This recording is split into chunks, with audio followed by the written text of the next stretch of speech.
Top quality और consistent performance के लिए सिर्फ सिल्वर पंप्स। टॉप क्वालिटी और कंसिस्टेंट परफॉर्मेंस के लिए सिर्फ सिल्वर पंप्स, नाम याद रखना। जिल्हा वार्षिक सर्वसाधारण योजना 24-25 मध्ये ग्रामपंचायतींना जनसुविधेसाठी विशेष अनुदान उपलब्ध करून देण्यात उपमुख्य कार्यकारी अधिकारी ग्रामपंचायत आणि जिल्हा नियोजन विभाग यांच्या मार्फत या विषयाचं कामकाज पूर्ण करण्यात आलं। साधारणतः 24-25 मध्ये 75 कोटी रुपये याकरता आले, 75 कोटी रुपये वितरित झाले।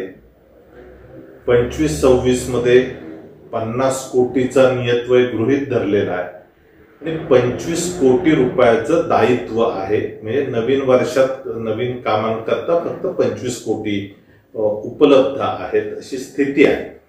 या विषयाचे जर आपण आढावा घेतला तर एवढी मोठी तफावत ठेवून जिल्ह्याचा सर्वसाधारण विकास कसा होणार हा प्रश्न सर्वांना पडेल। या पुढच्या काळात मंडणगड तालुक्यामध्ये 27 कामे 1,12,00,000 रुपये, दापोली तालुक्यातली 41 कामे 1,85,00,000 रुपये, खेड तालुक्यातली दापोली विधानसभेतली 45 कामे 2,31,00,000 रुपये, दापोली विधानसभेकरता 5,28,00,000 रुपये, खेड तालुक्यातली गुहागर विधानसभेतली 76 कामे 4,73,00,000 रुपये, गुहागर विधानसभेतली चिपळूण तालुक्यातली 57 कामे 3,97,00,000 रुपये आणि गुहागर तालुक्यातली 58 कामे 3,59,00,000 रुपये।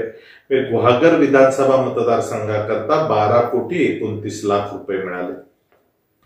चिपळूण विधानसभेकरता चिपळूण तालुक्यातली 62 कामे 4,21,00,000 रुपये आणि संगमेश्वर तालुक्यातली 49 कामे 3,84,00,000 रुपये। म्हणजे चिपळूण विधानसभेकरता 8,05,00,000 रुपये मिळाले आणि तालुका संगमेश्वर जो रत्नागिरी विधानसभेत येतो तिथले 24 कामे त्याकरता 1,81,00,000 रुपये, रत्नागिरी तालुक्यातली 306 कामे 21,92,00,000 रुपये, राजापूर विधानसभेतला संगमेश्वर तालुका जो येतो त्या संगमेश्वर तालुक्यातली 31 कामे 2,78,00,000 रुपये, लांजा तालुक्यातली 68 कामे 10,51,00,000 रुपये आणि राजापूर तालुक्यातली 154 कामे 11 कोटी रुपये।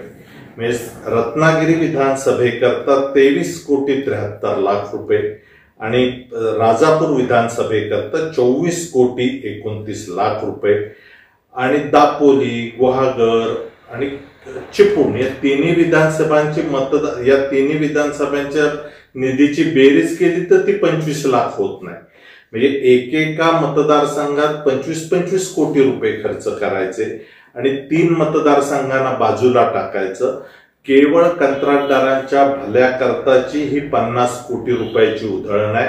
मला प्रश्न आहे की बांधकाम विभागाकडील किती जेई प्रत्यक्ष कामावर जाऊन अंदाजपत्रक करणार आहेत, त्यांची व्हिजिट करणार आहेत आणि हे काम योग्य पद्धतीने होईल याच्याकरता करणार आहेत। ग्रामपंचायतींना निधी देत असताना जर आपण विचार केला तर मंडणगड, दापोली, खेड, चिपळूण, गुहागर आणि संगमेश्वर तालुक्यातला भाग इकडे जो येतो या 6 तालुक्यातल्या 540 ग्रामपंचायती आहेत की इथे फक्त 25 कोटी मिळतात आणि संगमेश्वर, रत्नागिरी, राजापूर, लांजा इथले 397 ग्रामपंचायती आहेत, इथे 50 कोटी मिळतात।